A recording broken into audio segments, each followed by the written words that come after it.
Guys, this is Andy with RC Journeys with another video.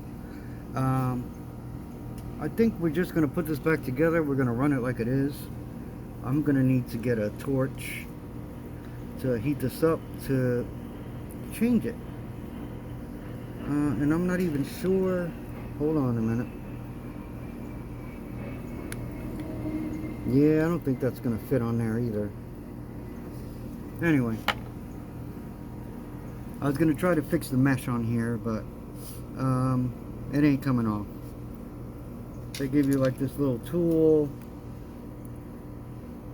to try and get it off, but it ain't budging. So we're just gonna leave it on. We're gonna run her like she is until I get a torch and I get the proper gear for that. Might be the biggest gear they have for this. And they don't have a, you know how they have those reducers?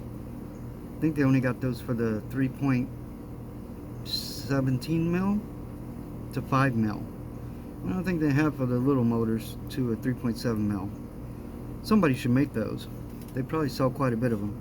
Anyway, yeah, so we're just gonna run it like it is. I'll put it all back together. Oh, actually no, I gotta check those diffs. But after I check those diffs, we'll put it back together. We'll run it on 2-cell, run it on 3-cell. Let's see how fast we get. Stock wheels, everything, and then after that, we'll start doing some upgrading. We'll change the bearings. We'll change the motor, change the ESC, and see what she does after that. Alright guys, thank you. This is another video from RC Journeys, where every day is a journey.